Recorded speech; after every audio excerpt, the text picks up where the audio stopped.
This is Nayib Bukele, the man at the center of some pretty heated debates in El Salvador.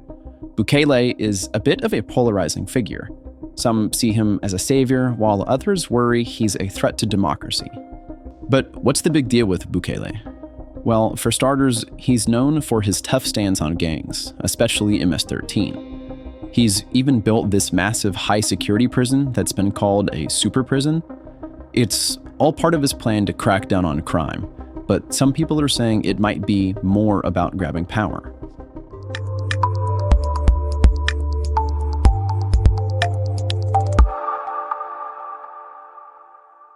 Now, here's something interesting.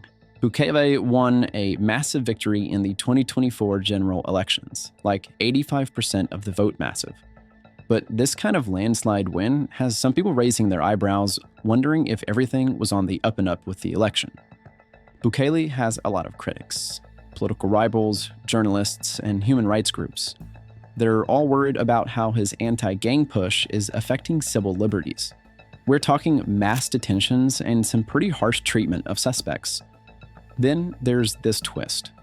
An audio recording pops off. It allegedly reveals backroom deals between members of Bukele's administration and a big shot from MS-13. It looks like they were trying to cut a deal to reduce crime in exchange for keeping some of the top members of the gang out of prison. The gang alleges that the deal was broken, and in response, they went on a rampage, leading to a tragic spike in violence. Bukele's reaction? He declared a state of emergency, giving the police a lot of power, like detaining people without lawyers and stopping public gatherings power. This move got a lot of flack, especially from human rights organizations and even the US State Department. Despite the criticism, Bukele kept his foot on the gas, arresting thousands. But then, a lot of these folks got released, making people question if this was really the right way to handle things. Remember back in 2020 when Bukele sent armed police into the legislature during a vote? That was a pretty bold move and had people around the world calling it a power grab. But here's a twist. Under Bukele, El Salvador's murder rate dropped big time, like 70% by 2023. That's a huge deal for a country that used to be one of the most dangerous in the world. So that's a great stat on his track record. But let's not forget about the gangs, especially MS-13. These guys started in LA as a group of Salvadoran immigrants banding together. But over time, they turned into this major criminal organization, doing everything from car theft to really brutal killings. The gang's brutality even got them jobs with the Sinaloa cartel. Yeah, that's the one ran by El Chapo. They were hitting rivals like Los Zetas on El Chapo's behalf. Eventually, a lot of these migrants got sent back to El Salvador, and that's when MS-13 would really sink its claws into the Central American country. Anyways, let's shift gears and talk about another major player on the scene, Barrio 18. Picture this, a rival gang also born in the streets of Los Angeles, but with a twist. These guys were like the United Nations of gangs, pulling in members from all sorts of backgrounds. It's like they had an open door policy for anyone looking to join a gang. Now, here's where it gets interesting. When these Barrio 18 members got deported back to their home countries, places like Mexico, Guatemala, and El Salvador, they brought their game cultures with them. It's like they were spreading franchise outlets across the Americas, but for gangs? The bad blood between MS-13 and Barrio 18 turned the streets of San Salvador into a war zone. We're talking serious violence that caught too many innocent people in the crossfire and made the drug problem even worse. But if you're anything like me, you probably are wondering, how does gang violence make the drug problem worse? Well, it's kind of a repetitive cycle. When you have severe gang violence, it hollows out a city, and all that remains is drug users and gang members. And basically, those gang members go to those drug users and say, hey, do you want a job? You just have to kill someone, and we're not going to pay you, we're just going to give you more drugs. And that's how the loop starts. But anyways, enter Nayib Bukele. The guy saw an opportunity amid all of this chaos. People were fed up with the violence, and Bukele, he capitalized on that. He positioned himself as this fresh face, a break from the same old politics that couldn't handle the gang problem. But here's the kicker.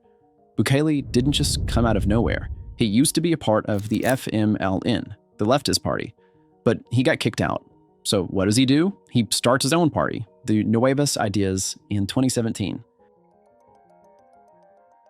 Fast forward to 2018, and Bukele's running for president. But here's the twist. He's not doing it with his new party.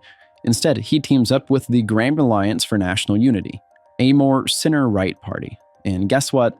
He wins, breaking the long-standing hold of the FMLN and Arena parties on Salvadoran politics. Now in 2024, Bukele's party, Nuevas Ideas, is smashing records. They snagged 54 out of the 60 seats in the legislature. That's a supermajority. But this kind of power consolidation has some analysts worried about democracy in El Salvador. Oh, and there's more drama. Bukele's bid for a second term stirred up a whole lot of controversy. See, El Salvador's constitution was like, 1 term for president, please. But Bukele was like, nah, I'm gonna go for a round 2. That's pretty controversial and usually the first step to somebody becoming a dictator. They get into power and don't really want to leave. Now, here's another part of the story that seems out of left field. Bitcoin. Bukele turned heads globally when he made El Salvador the first country to adopt Bitcoin as legal tender. The International Monetary Fund and other big financial players were waving red flags, warning about the risks. But Bukele, he was all in. Critics were worried about the economic roller coaster that Bitcoin could bring, but Bukele's fans, they saw it as a power move, a way to break free from the grip of international players like the IMF and make El Salvador an economic independent player. To push Bitcoin, Bukele rolled out the red carpet. We're talking about a digital wallet called Chivo, complete with sign-up bonuses and sweet deals on gas. But despite these incentives, Bitcoin didn't exactly become the next big thing in El Salvador. There's this study from some brainiacs at Yale by the names of David Argente and Diana Van Patten, alongside their co-author, Fernando Alvarez of the University of Chicago, that threw a curveball. It turns out it's the well-off folks who are all over this Chivo wallet. But what about the little guy?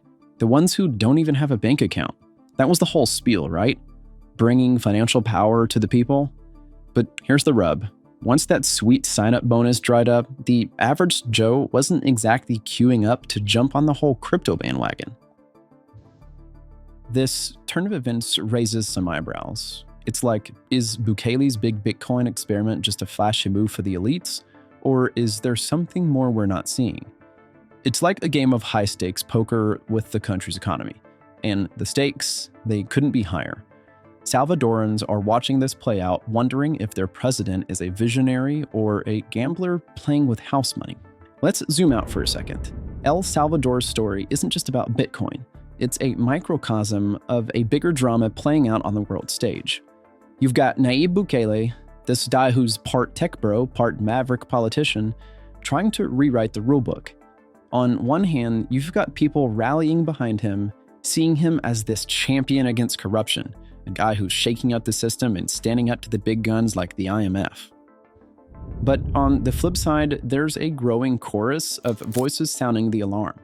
They're calling Bukele out, labeling him as an autocrat in the making. It's like watching a political thriller unfold in real time. Will he steer El Salvador to a new era of prosperity and independence, or is he leading the country down a path of authoritarian rule? Here's the kicker. El Salvador, under Bukele, is more than just a news story. It's a case study in power, innovation, and the risks of bucking the status quo. How this story ends could redefine not just El Salvador, but how small countries navigate the choppy waters of global politics and economics. So yeah, the world's eyes are glued to this tiny nation. El Salvador, once just a blip on the geopolitical radar, is now a testbed for one of the most audacious economic experiments in world history. Nayib Bukele, with his Twitter-savvy persona and bold moves, is at the center of it all. Is he a savior, a disruptor, or a cautionary tale in the making? Only time will tell, but one thing's for sure. Whatever happens next in El Salvador is going to be one hell of a story to watch.